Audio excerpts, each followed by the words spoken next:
have done well, Kratos. Freed from the bondage of Olympus and cleansed in chaos, mankind is now ready to hear my message. Look around you, Athena. The world stands in ruin. What good is your message? Go if you must. But first, I insist you give me the power from inside the box. The box was empty. That can't be true. I can see it in your eyes. You used my power to kill Zeus. You still have it as we speak. Don't you understand? When Zeus gathered all the evils and placed them in the box, I dreaded what would happen if it was opened again. And so, I summoned the most powerful weapon in the world, and I placed it in the box.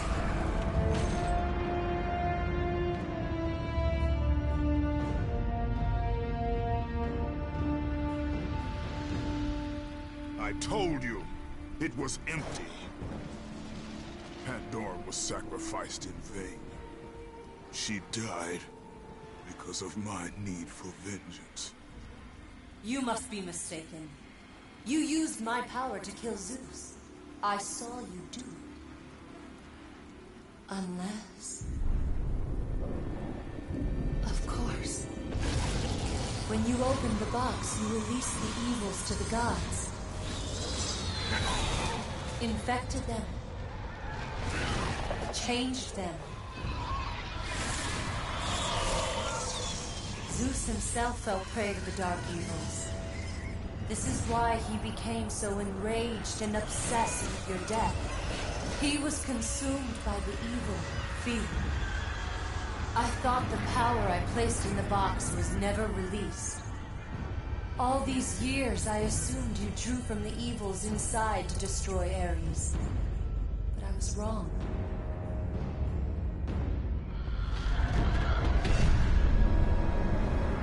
The power you took from the box is mine. From it, you gained the strength that Zeus could never destroy. A strength great enough to overcome fear. Locked deep inside of you, Kratos, is hope. It has remained buried, trapped by your guilt and the failures of your past. When you killed Zeus, you must have allowed something to awaken it. Is what I have lost. That is why you should give me the power. I understand its true meaning and where it belongs. I trust you to do the right thing, Kratos. You shouldn't. You owe me this, Kratos. I owe you nothing. I made you a god. I sheltered you from the wrath of Olympus.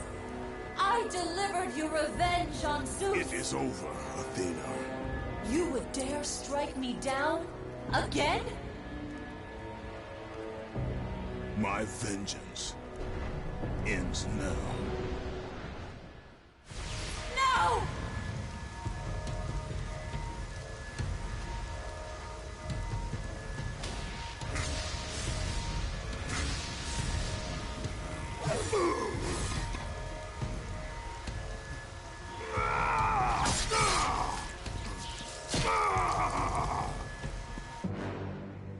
You fool!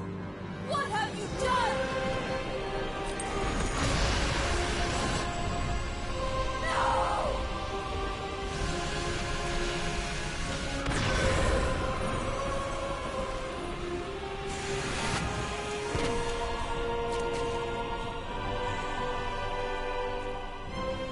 That was meant for me! They will not know what to do with it!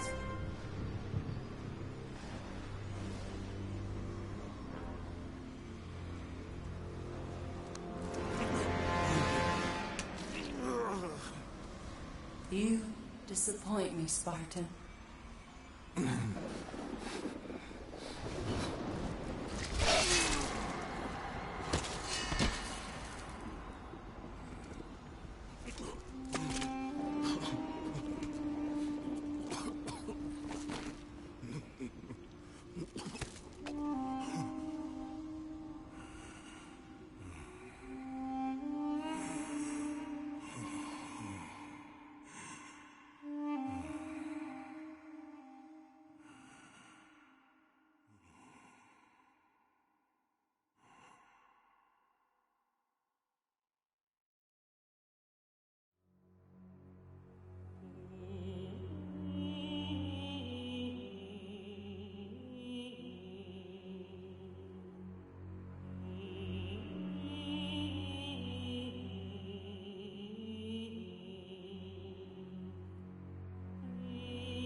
going to be great. I'm very happy with the way God of War 2 came out. Provided we hit our mark, I was pretty confident that our sales would be better than God of War 1, but I was rather skeptical that our reviews would be. God of War 2, I think at the end of the day, probably equaled, if not slightly exceeded the first, which I was not expecting, and it was quite satisfying. I can't believe I'm fucking doing this. I deserve this one, then. This is the final chapter. So I think big goals for me are to finish this off in such a grand, epic fashion, something that is truly befitting of what we've done, what we've set up in 1 and 2. All right, this is for a revenge story. God of War 2 ended up being everything we ever hoped it would be, and probably a bit more. It got reviewed very well. I honestly feel like it was probably about as good a game as is likely to be made on the PS2, and I'm very proud that we managed to do that. Oh, one big family here at SCEA.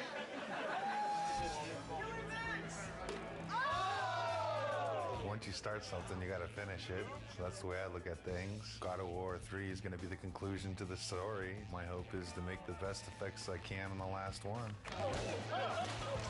When I think of God of War, I think of the best action platformer out there right now. I think other games and other companies look at us and go, how are they doing it? How can we make it like them? And that's rad, because I've totally been at the company where we looked at that game and went, man, how do we do that, you know? My main hope is that it escapes the destiny of sequels as well as God of War 2 has escaped the destiny of sequels. I'm going to be satisfied if we tie it all up and we can kind of close the book. We're past the stage of figuring out what we want to do. We're now in the early phases of sorting out the how we're going to do it.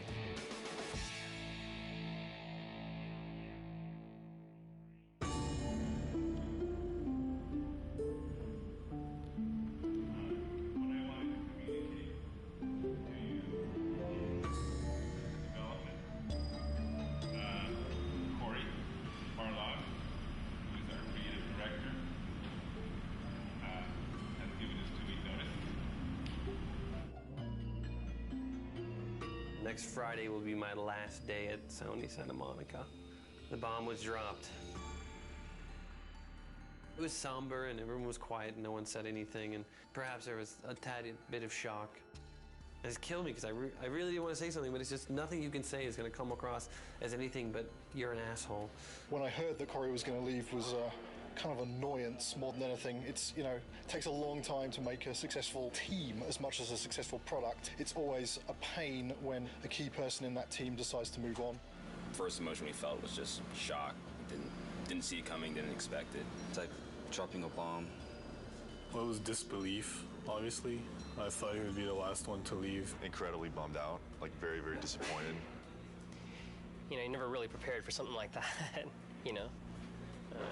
They don't warn you very well either. They just kind of spring it on you. It was kind of a bit of a shock. I never expected that Corey would leave the project, so.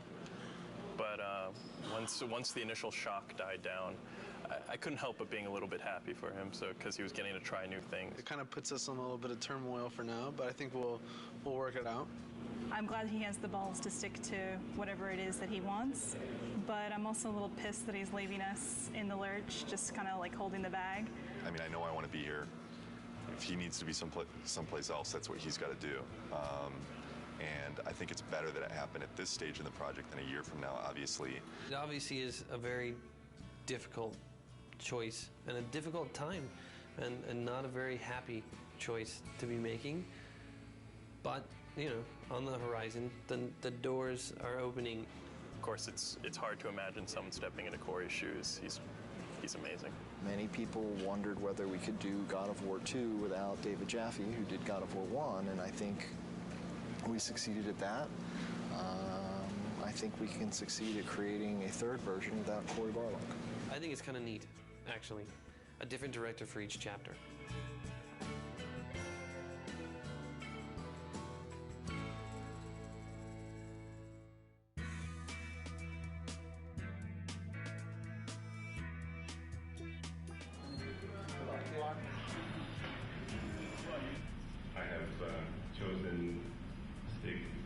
influences to take the helm?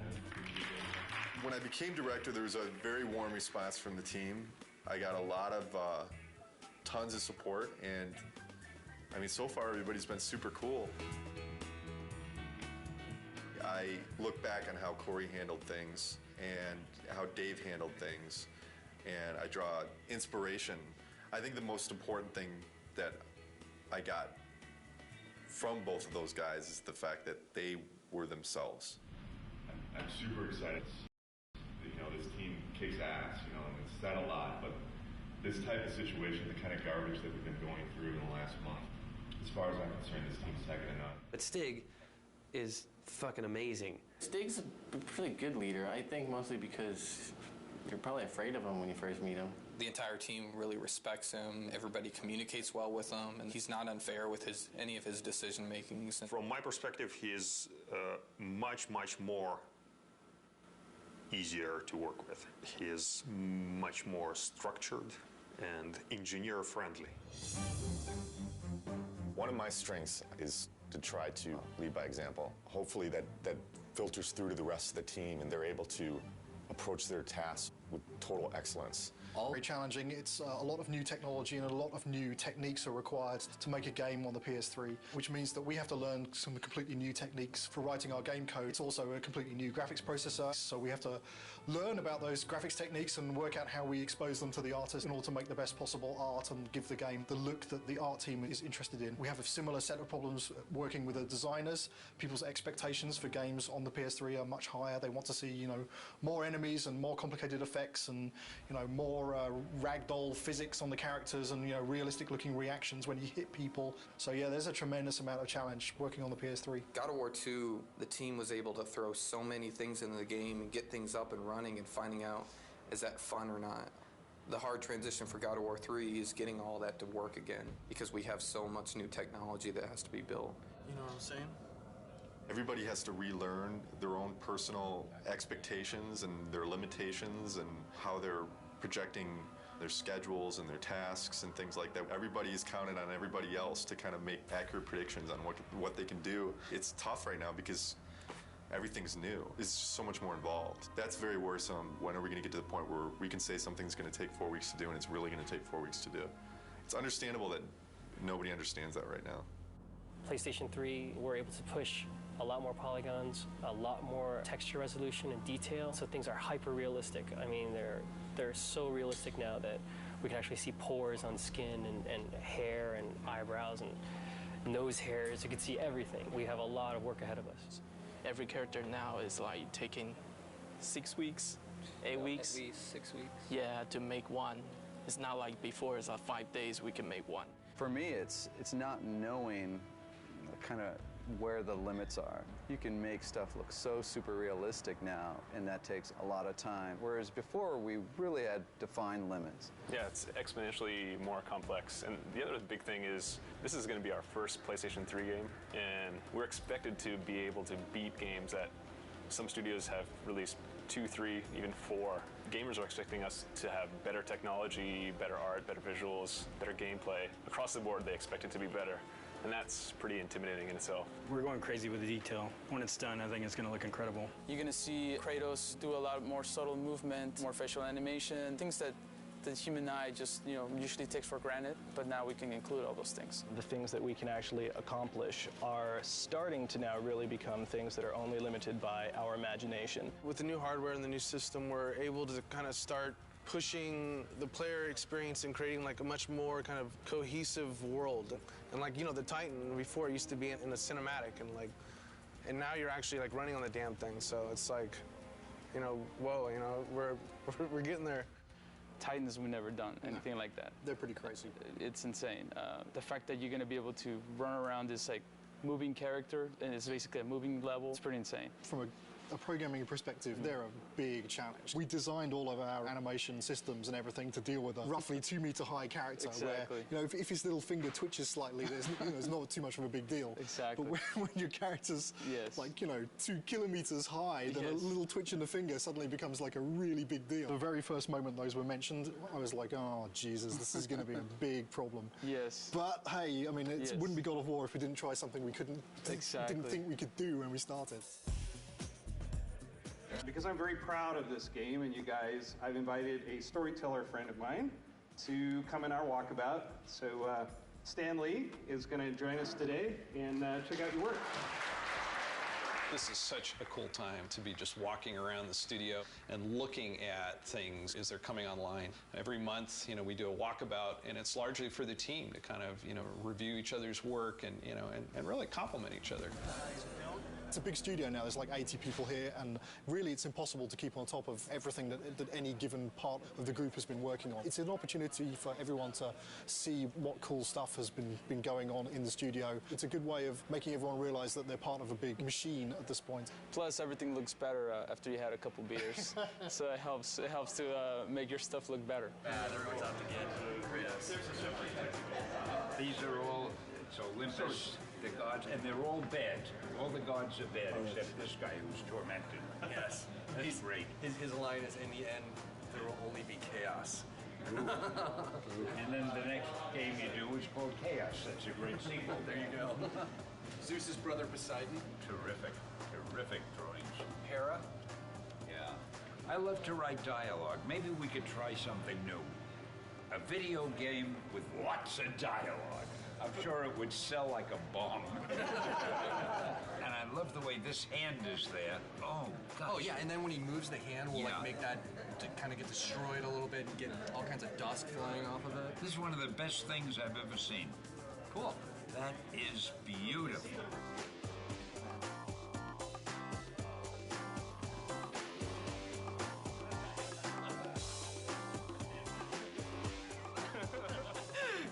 Last thing Corey did before he left.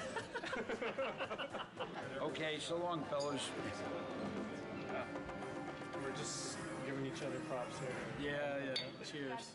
There's no such thing as a bad walkabout because, beer at work.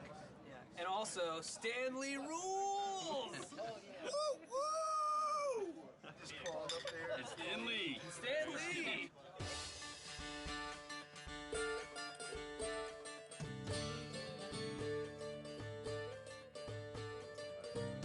I'm fine with it as long as we make it seem like it's in-game as much as possible. I'm still learning every single day, and I imagine that process won't ever end. And there's so many things that you can learn from every individual on this team. Stig is kind of man of the team, very easygoing, very casual, but he's also extremely intelligent, very thoughtful. I think the thing that's been successful for him is that people just want to help him out. They just want to make a good game.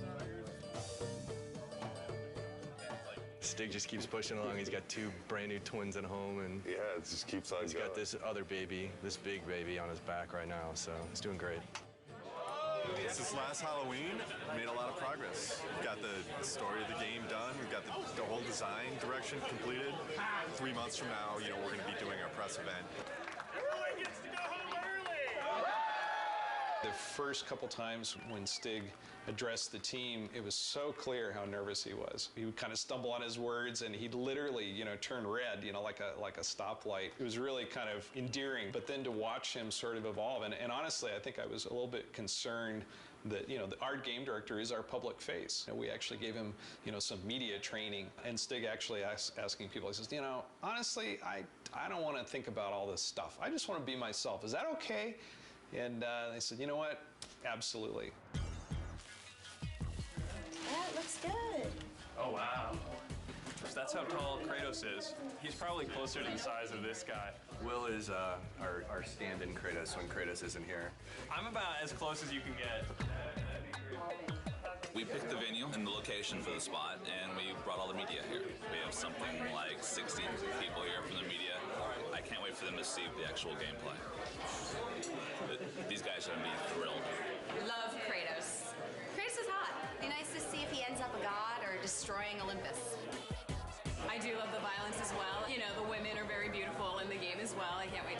what new characters they've brought to us, what new enemies, and I'm really excited. I also want the sizzle, you know? Maybe we can just focus it in a little bit more. We can play with that a little bit. Yeah. The development team has worked so hard on this project, so it's really fun to see when all their hard work comes to fruition. I'm going to get through the first couple slides up here, and then I'm going to start to walk around. Nobody has seen the gameplay outside of our studio, so this is going to be the first time. Want to get this over with.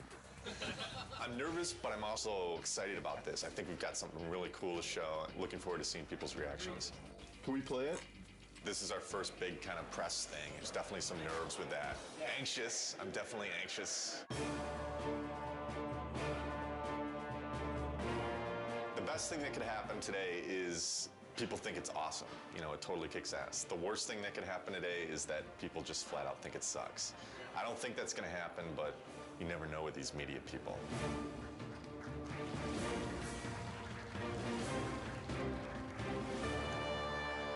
What is the vision for God of War 3? We want to define this generation with this game. We're going to take a close look at him. I'll talk about some of the features that we're using on him. Here he is. We've got blended normal maps on him right now, so you can see the realistic muscle flexing. I would imagine that we've got one of the most advanced systems for that in the industry right now. The battle's in full swing. The god Helios is in battle with a massive Titan. And Kratos is going to launch into battle and start doing some damage on the grunts here. Now, Todd can easily just grab one of the grunts by pressing circle, and if he continues pressing circle, he can beat the crap out of him. But if he presses triangle, then he can rip them apart. If he presses X, then he can throw them. And one more move, square, uses it as a battering ram, and then he can take it, mash circle, smash his head against the wall. And all these moves are interchangeable. Meet our latest AI, the Chimera. Part snake, part goat, part lion. Todd has just unleashed the cestus on him, and you can see it's a brawling weapon. Now, the way the Chimera works is it's a 3-stage enemy. First, you fight the snake stage, and then it changes its stance, and you fight the lion stage. We're really having fun with gore on this game. Entering the Cyclops. Every action that the Cyclops makes is a direct reaction from the pain that Kratos is inflicting on him.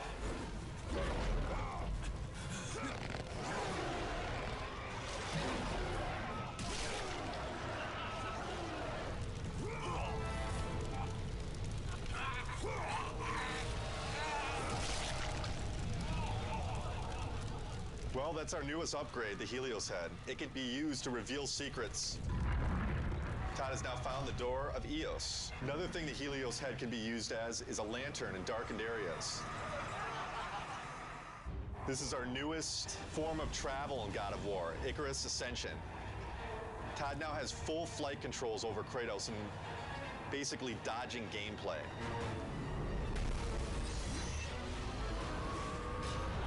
That's it. Oh my God, fantastic. It was great. It was phenomenal. I mean, like, I thought that I had a concept of what it would be like, but this pretty much blew everything completely out of the water. We're putting a lot into this game. I said I think this game needs to be a defining game for this generation, and I truly believe it will be. I can't comment on what the future holds for the series because, you know, I'm focused on God of War 3 right now, but this is God of War is, this is it. This is the end of the story. We got a lot of work to do, so there's no time for relaxing, that's for sure. E3 is obviously a big thing. We got to get this playable to the public, what we just showed on the demo here. We're in pretty good shape for that, but we got to get the game done. We still got a lot of work left to do.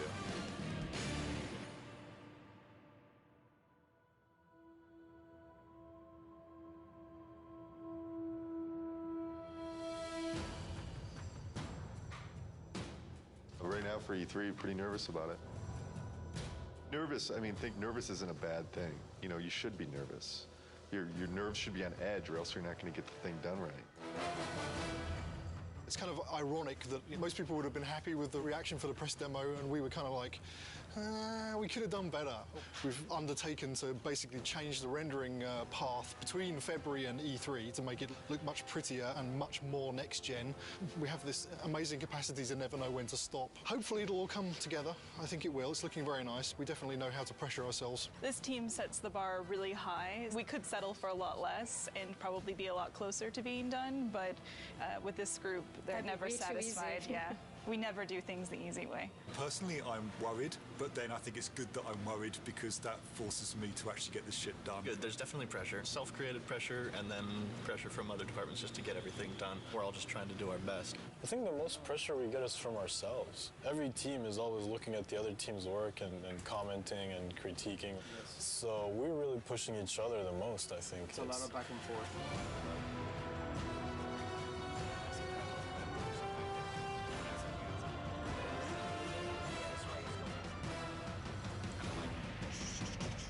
The following week, it's absolutely nothing moves because we're going to need to take every freaking second to make sure it's stable and we are at frame rate.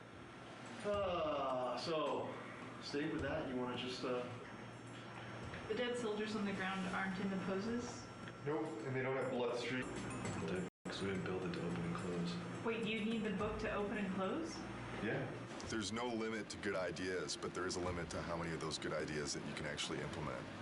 And even if you make decisions and you make progress on things, it doesn't mean that you can get all those things done. We need to be able to tell people this thing is active now. Can we remove it for E3? Are you serious?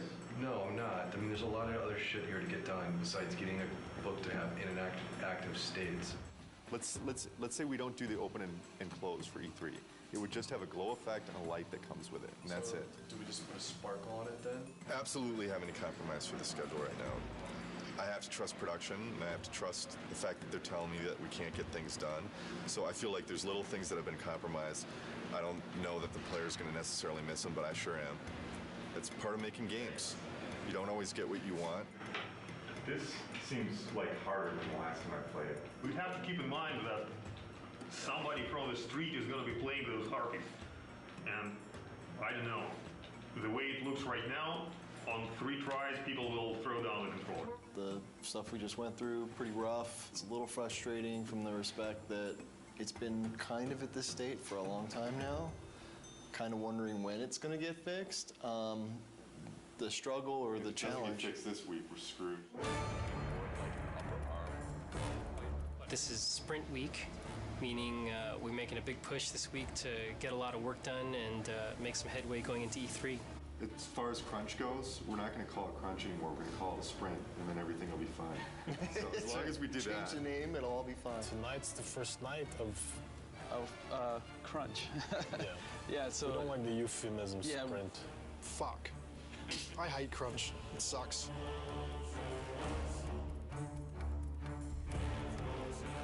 Right now, I'm creating a new build, and hopefully that will enable the rest of the studio to then continue working on the awesome content that they're creating for E3. They're definitely waiting on me. Definitely. As far as my end, I feel I'm okay, but then at the same time, I kind of feel like I'm waiting on technology a little bit to kind of come online. We just have a ton of bugs to fix. We're getting new technology right now, and the lighting's kind of broken, fog's kind of broken, so we're just trying to kind of survive, fix all our bugs, and get all of our tech in place so we can get this thing done. You're sprinting now. Yeah. Tonight's the first time the team has worked together as one, and there's a certain kind of level of excitement that goes into it and dread because we're still working, but it's a fun group to be with, and we're trying to get stuff done. You know, we can only do so much, right? And we'll just try to do as much as possible, as quickly as possible, and that's it. Hopefully we end up with something pretty cool, though. This is the biggest E3 we'll ever have. Everybody wants to still see if Santa Monica still has it.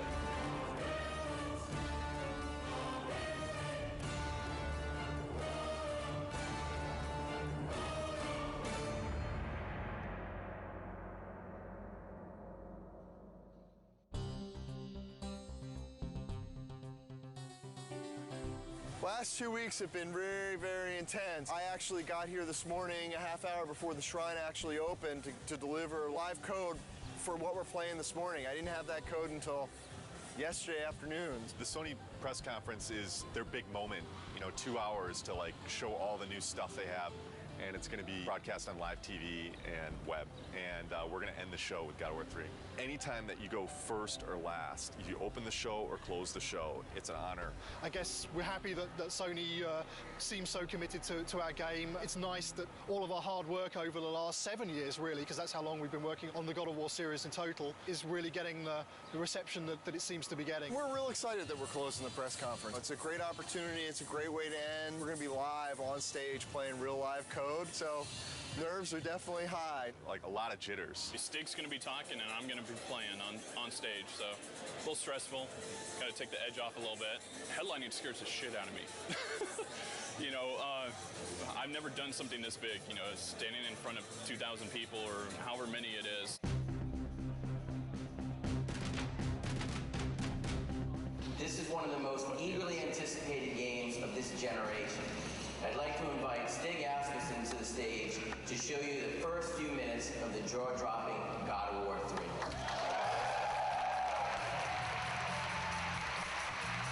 We at Sony Santa Monica Studios are excited to be able to present this live demo of God of War 3. God of War 3 is the final chapter in our fantasy trilogy, based on the dark side of Greek mythology. Now our design director, Todd Pappy, will take point on the controls, and we'll get into our demo.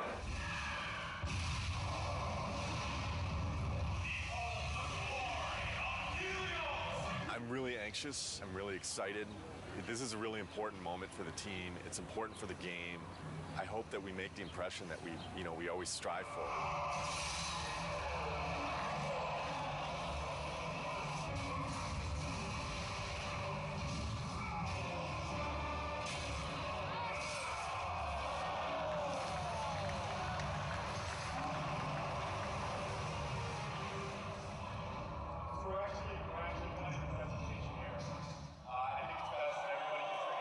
The demo is now live on show 4, and we have an extra 20 minutes of gameplay so you can see how it ends.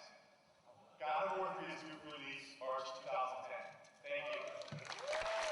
One line. Amazing, fucking awesome. People really seem to dig it. This went well. I don't see how it could have gone any better. Well, I'm kind of glad that E3 is back. It's pretty exciting. It's been a couple of years since there was a really decent-sized E3. It's always exciting to have your game here. This is what we work for. E3 is like Christmas. We've got 12 kiosks set up with God of War. We had a great time last night setting it up. It was actually, we got there, the Sony booth was relatively quiet. All the games were up and running, but there weren't a lot of people playing anything. We started loading in the God of War, and people started lining up behind me to play it. I had somebody tell me today, one of the producers of another product told me when we got in there and loaded our code, all work stopped at the Sony booth so they could come play our product. Hugely flattering, big kudos to the team. Got chills just having that whole experience. It was awesome. It was excellent. It was, disgusting and exciting all at the same time. I waited an hour to play in that game. When you finally get to decapitate Halo's head, that was like amazing. Didn't expect to see that. It's pretty brutal. I mean, way more brutal than like the first two. Every new game, they bump it up a little bit, so it's definitely good stuff. Waited in line 2 hours to play. What can I say? It's God of War with unforgiving amounts of violence, great gameplay, kind of thing that, just spend all day playing, not call your girlfriend, whatever, who cares, right? I'm super pumped to see it. Makes me so jazzed. So this is Christmas. This is Christmas. But it lasts 3 days. We can't believe it's back, It's like awesome. Really good. I'm so fucking happy that E3's back. I mean, it means so much for the industry. Seeing people's faces when they play, we just ship it out to the store, so the team really doesn't see, people's reactions and just even the oohs and the ahs at the press event. It makes it all worth it. Just seeing the people's faces. I mean, that's why I make the thing. I want to take people to that next level. I think this is what excites the team the most when they get to see people's reactions. We work our asses off before this to just get the demo to be as polished as possible, and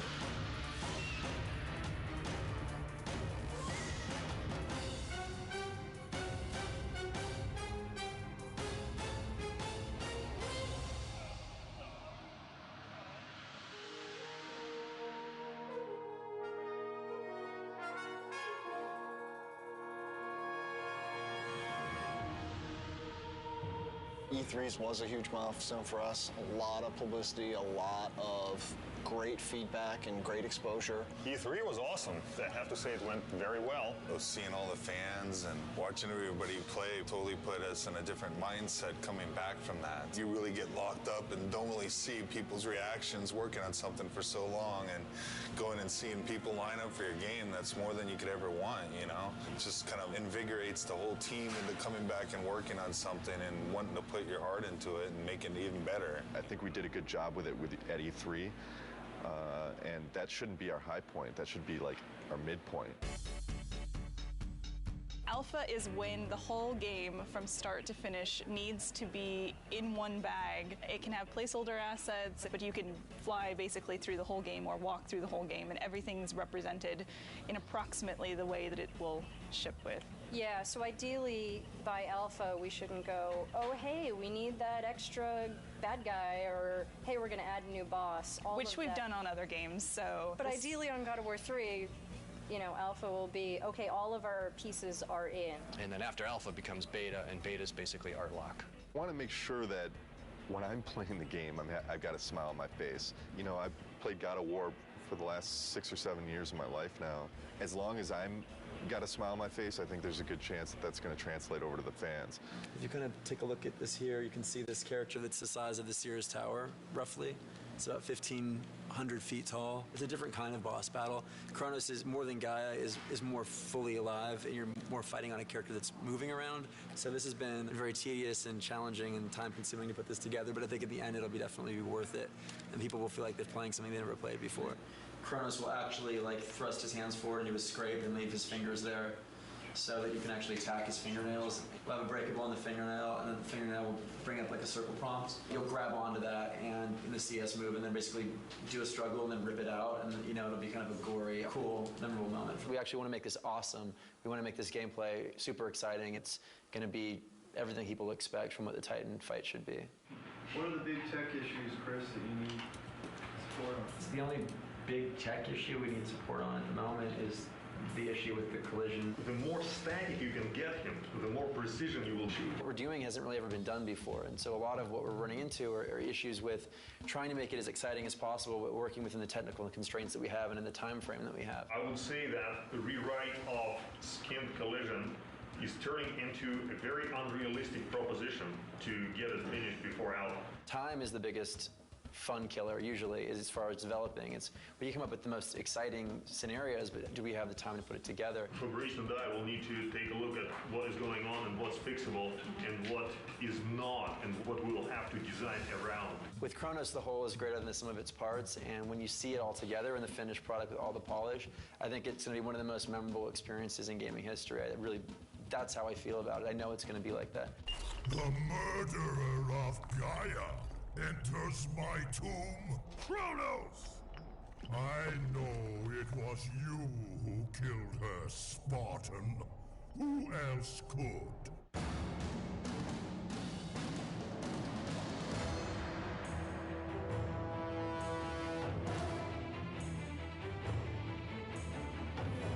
About a month back, maybe 6 weeks back after Alpha, we were looking at the end of the game and we felt like there was a lot of fighting and it didn't really tie into the story. We had a couple brainstorming meetings and we came up with this idea that it would be really cool to go inside Kratos' head. Because that's where the struggle is really taking place. The story's really never done until the game ships. And we're always tweaking it and modifying it. But I really like working on the story. Kratos is going to have this emotional struggle inside of his head. And, really the object of this game is he has to realize that he has hope inside of him, the power of hope. And that's what he originally got when he opened up Pandora's box. He didn't get the evil things, he got the good things. And I think it's going to be really, really fitting end to the trilogy. Keep in mind, we're very close to beta here, and this is the big stretch. And we really, really, really got to be zipping things up. Let's do it. That's all I got. That's all I got.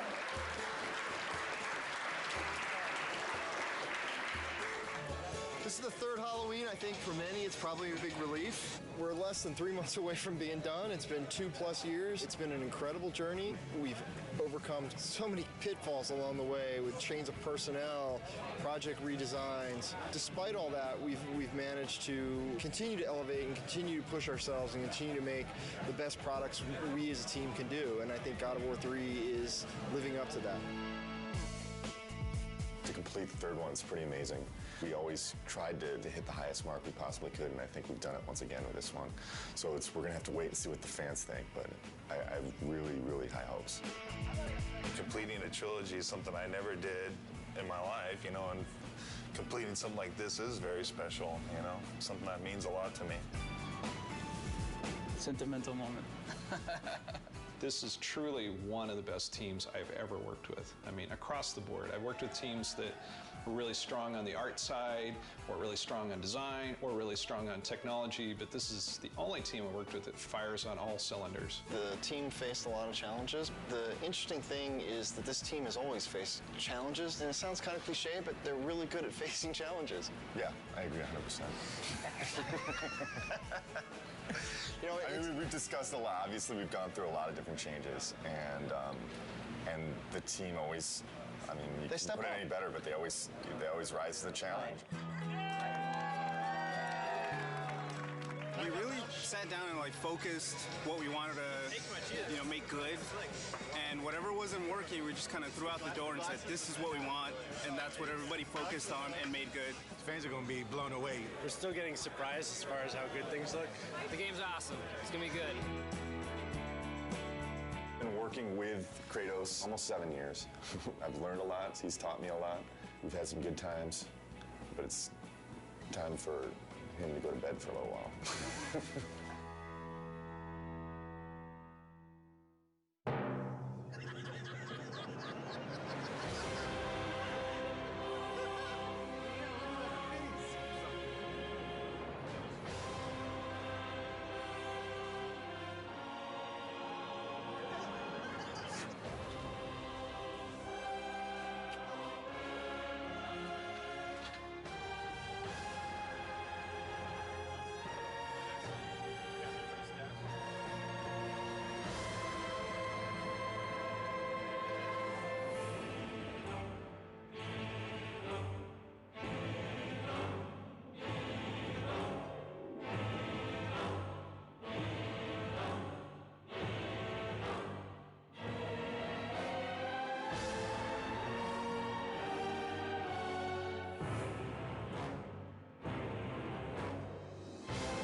The role of a combat designer on God of War 3 is a complex role. Basically has anything to do with characters in the game. Any character you see moving in the game, attacking, fighting, are generally implemented by the combat designer. And then, of course, Kratos. What his platforming elements are going to be, what his new combat moves are going to be, what weapons he's going to use, how he's going to use them, how he walks, everything.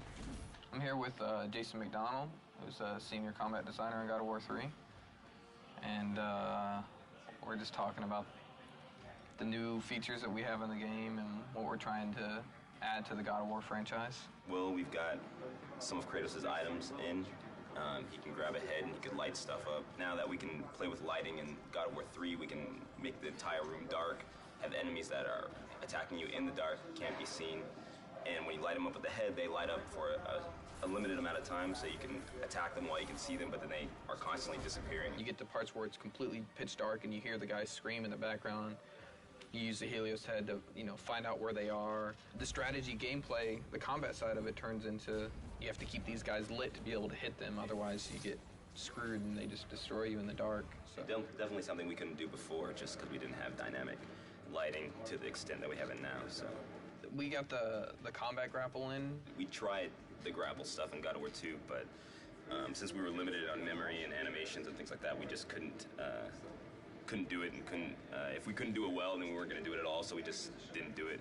But now we have more space, more memory. Kratos is a very strong character, so when he grapples an enemy, he kind of just charges right in and plows through everybody. So the grapple system is exactly like that. You can launch somebody in the air and you grapple them and you ply yourself right into the air, right into them. If there's a crowd of enemies, you'll ply yourself through all of them. Hey, I'm at Brian Yu's desk here. He's a senior combat designer on God of War 3. For this particular boss, which is a huge scorpion, you want to make sure the presence is there and the player will feel the power of the attack. Usually for attacks for boss character, you want them to be really recognizable so the player know it's coming, because if the player cannot recognize the move and react in time, they get hit, because it's boss character, you will take a lot of damage. So it's not fun, if you don't see the attack coming, you're being hit. So that's something that we try to work really hard on. I'm here with Jason DeHarris, combat designer on God of War 3. And we're just looking over some of the rideable stuff that's early in development. So how do you think it's going? It's all right in terms of Kratos. He still wants to kill this beast that's in his way to his ultimate goal. So it's not really his friend, so he's not really telling it to attack. He's just trying to kill it and then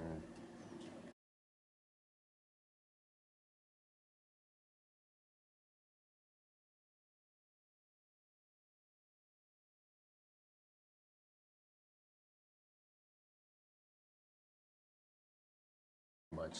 But then there's a challenge of